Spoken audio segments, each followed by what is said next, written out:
Welcome back, everybody. Today we are going to talk about using a scorecard in your business using KPIs, key performance indicators, in order to just kind of keep track on what's going on in your business. So you have to be keeping track of things. Otherwise, you're just going to be guessing and hoping at the end of the year you made money or you did what you wanted to do for your goal. So you have to have some kind of metric to keep track of it. And KPIs are one of the main things you'll be looking at. And we're going to go over which ones you need to be looking at.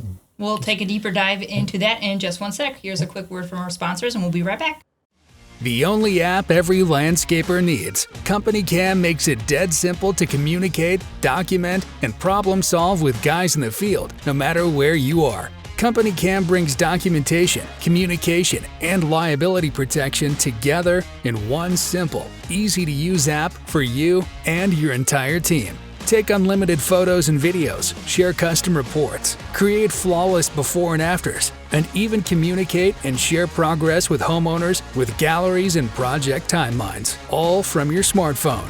Company Cam, the only app every landscaper needs. Check it out at companycam.com/million or in your app store. If you run a landscape or lawn care business, you know the work never ends. There's customer service, hiring staff, mountains of paperwork. The to-do list just goes on and on. Plus, you still need to do the actual work that pays your bills. Running your entire business with pen and paper alone is just hard and really plain messy. You know you need a better system to stay on top of everything so nothing falls through the cracks.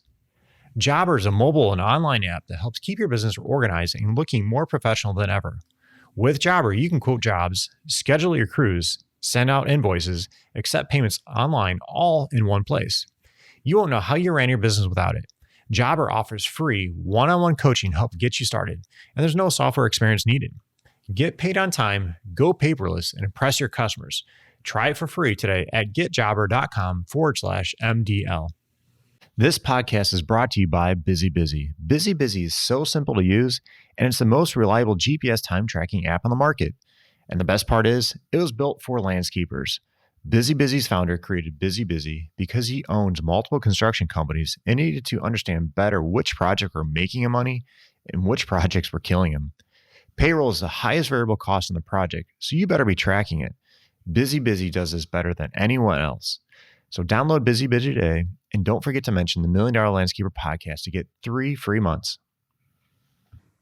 We want to take a quick second to tell you about our friends over at Cycle CPA. I can't even express to you how important it is to have a good accountant on your side. You know you want accurate bookkeeping and financial statements every month. Instead, you're often left with limited time to focus on the accounting side of your business and no reports to show for it.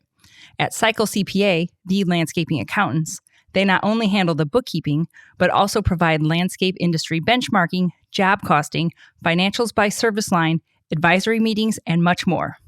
Cycle CPA has a team of landscaping accountants available to provide anything from bookkeeping to CFO services. Visit cyclecpa.com, and for $100 off, mention the $1 Million Landscaper podcast. If you want to get the leads you want and turn your current clients into raving fans, then you need to try SendJim. They've created an exclusive offer just for our listeners. If you sign up today, you can get your first month for just $2. So if you haven't already, go to sendjim.io/MDL, where you can get even more exclusive deals just for $1 Million Landscaper podcast listeners. That's sendjim.io/MDL and take advantage of these awesome deals today. Okay, before we dive in, I have to say, if you ever think that we're recording a podcast without the dog physically touching one of us, you are usually mistaken. But I'm afraid to stop petting him because if I stop, he's going to Godzilla his way through all the cameras that we have set up, and they're all going to fall over. So probably. I'm just going to set everybody up with the expectation that either you're going to see me petting a dog and hair flying everywhere because he's shedding real bad, or if all the cameras go black or sideways, it's because he has knocked all of them over. Or I have hot breath here on me. You get whichever end you want. Yes, as glamorous as podcasting is, I just wanted to kind of set the tone for everybody of what exactly we have going on here right now. It's pretty exciting. Exactly. So back to KPIs, key performance indicators, like Scott said, they are a way of knowing what's going on in your business, because if you aren't keeping tabs on things, then how do you know what is and isn't working? Because if you have goals and you want to get there, then how do you even know if you're on track to reach them if you aren't using something to measure how and where you're going? No, absolutely. And it's something many people think they need later on in their business, but it's really something you need to be looking at even early on. Even if you only have a couple employees, there's a couple of key things you need to be looking at. So we'll definitely get into some of that. Yes, and we're going to show you how to keep it on a scorecard, like keep it all in one place, and then that way you can use this scorecard when you have your weekly team meeting. Yep. Spoiler alert, if you don't currently have weekly team meetings, or you do, and they're a little unstructured and they're not going so great, tune in next week because we're going to give you like an outline and some structure on a great way to run a team meeting, keep it on track, and just have a more effective team meeting. So stay tuned, and the scorecard will come into play during that as well. Yep. We're actually going to be having a little download for this one as well. Oh yeah, it's just like a sample scorecard. Just to kind of give you an idea of what you could be tracking, and you'll see us discussing this is something that varies upon your business, what you need to discuss and or what you need to measure, I guess. Yeah, these scorecards, they're not fancy. It's pretty easy to do, but we went ahead and put one together for you guys so you don't even have to worry about doing it. So go ahead and get that download because you're going to want to get this filled out with everything that we've talked about so you can have it ready for next week's team meeting podcast. So, all right, what are we going to put on the scorecard? What are we doing? Well, the key is to focus on and identify vital signs that are important to your business, and then develop a system for tracking these metrics based on your business. It's like everything else. We're always like, it just depends on what you're doing. But these vital signs are just things that are like they're really going to show if you're heading in the right direction or not. For example, sales is something. See, the dog just bumped a camera. So if you're watching this, it's because the dog's getting antsy. Anyway, sales is a good KPI. That's a key metric because that's something that will very much can make or break your business. Revenue, gross profit margin, all those, net profit margin. There's key metrics, and sales is good. Sales is always important because at the beginning of the year, you're usually setting a goal, especially if you're putting together a budget, which you should. But you're putting together a budget, you set a goal of what you want your annual revenue to be, your sales to be. And it's important to kind of keep that track of that along the way, just to make sure you're doing what you can to achieve that goal. And that's going to, you'll know that you're behind. If it gets to be like July and August and you haven't reached, at least half your sale goal for the year, it's pretty bad. Well, I mean, depending on how long your season is, you might want to have reached more of than half of your sales goal. But this just gives you a way to kind of keep tabs on that so you know where you stand. Yep. Some other things you want to be looking at is the number of leads you have coming in. And this is very important. Many people think, I don't need to really worry about that. But if you really start looking at the number of leads coming in, it can dictate how many sales you need to get to achieve that sales goal. And actually inside the Academy, we just put together a new sales KPI tracker in there that actually, based on the number of leads you have coming in now, it actually help you predict how many leads you need to come into your business, which can help you figure out what you need to do to improve your marketing. So exactly, because depending on how many sales you're closing, you might know. Oh, okay, well, I need to put out at least 25 bids in order to close on 5. If you know that, like, is that what you're saying? What your closing ratio and everything is. So we have a much more in-depth, fancier course on that specifically for sales inside the Academy. And it also does discuss the closing ratios too, because that's very important. And people are saying, I'm selling 100% or 90% of your, my jobs.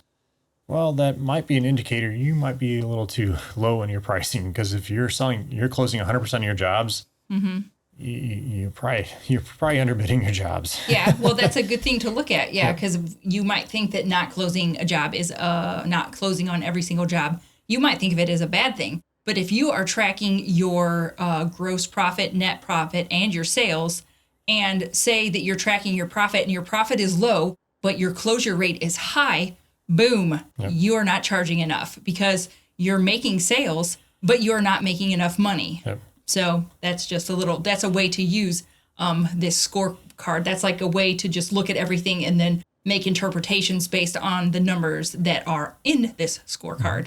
And you can change this scorecard up depending on if you're meeting with only your field team. You can have KPIs on there that are only applicable to your field team. You might have like production hours, and you can use those production hours to measure your productivity rate. Yep. So that's very specific to them.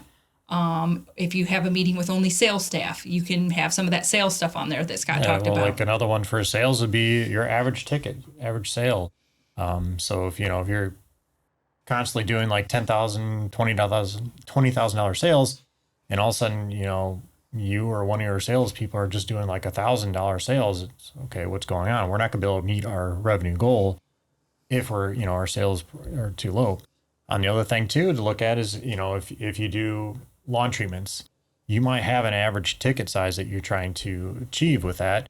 And you might have to work on improving, your people that are out there, your technicians out there doing stuff, try to upgrade stuff, or work on your salespeople to upgrade, to have more upsells and stuff or like to that. get, close bigger jobs. Yep. So it's always important to kind of look at those things. Yeah. So this will make more sense when you get the download and you can kind of see what we have on there for you. But really, this scorecard, it's really going to help you, check that pulse of your business at a glance without having to take deep dives. This is going to allow you to just quickly get an idea of how things are going, because most of these are numbers that you can collect and generate weekly. Some of them I might be hungry. Okay.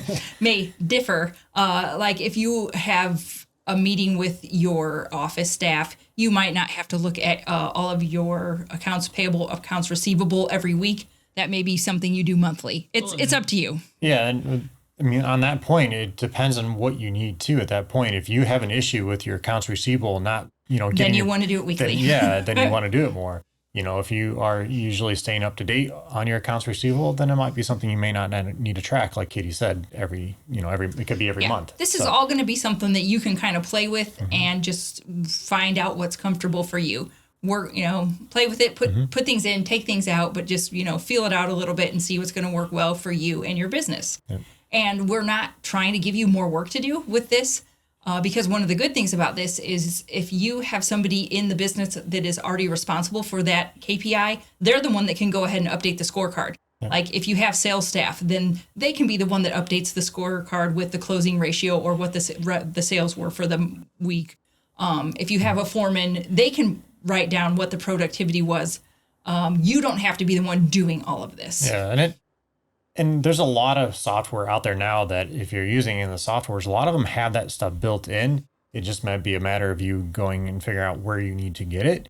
And just to kind of give you an example, we would have some of these, when we do some of these meetings, we actually had to have an SOP made just so you knew, okay, I need to go in this program to get this. Because like early on, we only had QuickBooks and we had Salesforce for our sales team.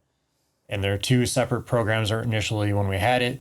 So you had to go into QuickBooks to find our sales and our revenue and all that. And then Salesforce, you had to go in and find out how many leads we had and stuff like that. So it just depends on what kind of software you're using. But sometimes it's all integrated. If you have like Aspire or I think Service Autopilot, they all have them kind of in one. So it just depends. But you need to do need to grab that stuff though. Yeah. And like I said, you can do it. You can assign somebody else to do it. But just make sure that it does get updated as frequently as it's supposed to be, weekly, monthly, whatever it's supposed to be. Just making sure that it does indeed get done. Because, and I do want to say, no matter what your business is, you probably want to have your revenue on there. That's just kind of like an FYI. Like you should always be keeping track of that. Because then you can tell your people, it's like, oh, okay, well, our current goal is to make whatever, this amount of revenue or this amount of net profit. If it's, X and you want it to be Y, then this is just, you can it's just, a lot of people are visual. I'm a very visual person. It helps me to just see it. Like if I can look at this sheet every week and see if we are or not meeting goals, a quick little reference sheet is good. And also this is a good way to get everybody involved in solving any problems that may become apparent from tracking these numbers. Say you do this for a couple weeks, a month, and you're noticing a trend of, okay, my sales are not what they should be. If you have a sales team, then they can help you come up with solutions to fix that problem. If your productivity is low and you're coming in, your jobs are taking too long. Well, then if you have, if you maybe you only have a couple employees, maybe you have crew members in on these meetings. Well, they can come with solutions to fix these problems. That way, everything isn't on you as the owner. Yeah, and to that point, if your crews are out there doing work and say doing lawn maintenance, maybe you need to get a different piece of equipment to get that productivity up. They're saying, or we've had one, we're down to only one weed whip, or whatever it is. They might be able to give you some insight that maybe you don't even see or don't even realize is going on. The crew might be short something, or you're having a machine that's constantly broken down. Well, what can we do? Do we need to fix that machine? Do we need a new machine? Or, but it's important to kind of look at that and get input from your team, though. Yeah, well, that way you're not trying to solve everything yourself, especially if you're not out in the field full time. You can get kind of detached from what goes on out in the field. So it's good to have input from the people that are out there actually in the dirt every day. Well, it also goes back to your company culture, too, because it gets them feeling involved. And it just helps build that team building. Oh, sure. Some of their ideas might be garbage, and that's fine. But you don't tell them it's garbage, but you just thank them for their input, and that you'll continue to look, for ways to solve. So. Yep, absolutely. But it does. It gets everybody. Where do you want to work? Do you want to work for a place where you just have like a tyrant boss that's just griping at you and telling you have to do better, but they don't tell you how to do better, and you don't know how, and you don't know what to do? Or do you want to work at a place where it's like, oh, okay, I feel like my opinion is valued, and if my performance is poor and it's because of something external, like a piece of equipment or something, and I have a boss that will listen to me, I think people want to work at that place. Yeah, absolutely. And I've been in two businesses where they did a lot of lawn maintenance, and they would actually have like their crews' productivity rates up on the whiteboard, and every week they got updated. And the crews had actually started to develop a competition between one another. And I think they ended up having a, some kind of reward for at the end of the month. If you, stayed above a certain percentage of productivity rate, then they got something. I forgot what it was. But the biggest thing I took from that, I remember seeing, was that the crews started to develop a competition, which is awesome because then it just increases productivity throughout. And you don't even have to do it. By nothing that you did, just human nature of being a little competitive. Just by displaying that productivity rate up there weekly. So yeah. So this, like we said, the scorecard, it's going to become important in next week's episode when we talk about running a meeting. So you just need to make sure that everybody is being responsible for their portion of the scorecard, yourself included, and to just, like we said, base what you put on the scorecard just on your primary goals. Like maybe your goal is to work 4 10-hour days. Okay, well then productivity is going to be something that you have on your scorecard because, are we having to work that 5th day, or are we having to come in and work Saturdays? Develop a metric to track that and put it on your scorecard, because if it's important to you, put it on the dang card. Yep. If employee retention is something that you need to work on and is important to your business, develop a metric for it and put it on your card. That way it's something that you can look at. Yeah, and it just, like Katie said, it just has to be something that's relevant to you, what you're trying to improve on. If you're just a smaller business, you probably don't need to be worrying about employee retention at this time. It might be if sales. If you have 1 or 2 employees and one of them's your brother-in-law, then it's probably not a huge issue. Yeah, and it just depends what's important in your business. It could be like. But if you're just starting out, sales might be more important, or actual net profit. Yep. Sorry, another good one is, when you start getting bigger and you having your crews go out and doing their jobs on their own, is customer complaints. That could be another good one. Ooh, yeah, that's a good one. We want to keep that down and figure out what we can do to reduce those. So it just depends on your business and what you're doing. Yeah. So go ahead, get the free download. It'll be in the show notes. We'll have some stuff in there for you so you can kind of get an idea of what we're talking about and what needs to go on this. Get that downloaded and filled in and hold on to that for next week, where we go over how to use that in a team meeting to help you run effective team meetings. Yep. So they all apply together. They all go together. Yeah. So, and if you've never run a team meeting, you're not going to want to miss next week. Or if you're running them and they're not productive or just not going well, or if they're just kind of like me, we'll give you some strategies to keep those on point, on track, and productive. So, Anything else? No, I think that's it. You got some questions for me? Absolutely do. All right. Would you rather be the most popular kid in school or the smartest kid in school? Probably the most smartest. I know. That was my gut reaction. The most smartest. Yeah. It sounded so intelligent just then. That was my gut reaction as well. Or I don't know, but a lot of time popular people can get far in life just because they're schmoozy and get jobs and have That's true. connections. So That it's is a little true. bit of I just like to play devil's advocate on that one. But all right, what's the funniest thing you've ever seen a kid do? The funniest thing. Man, I should have asked this. Had you asked me this one before? Before when? Before this podcast. I have to Oh, think about that one. Not sure. oh, okay. Just any kid. Doesn't have to be one of ours. Have you been ignoring our kids all these years? They've done a lot of funny things. I know, but it's hard to narrow things down. I mean, they've flew drones into your hair. Let's see, I what have else? had drones stuck in my hair. You are not wrong. You usually fly them into tree branches. The kids they had the small, like, to be fair, it was inside Yeah. with the little, like, what are they, like, The 4 tiny inch? whoops, they're called. Yeah, little, tiny little whoops. ones. Yep. Yes, but it did. Yeah, they thought they were real funny, buzzing my head, just to be little turds, and it wasn't quite as funny when it was in my hair. So Yeah, I had to think about that one. There's okay, been too I have many. like 100, but that's okay. No, I don't think anyone wants to hear my 100 kid stories. If you could be guaranteed one thing in life besides money, what would it be?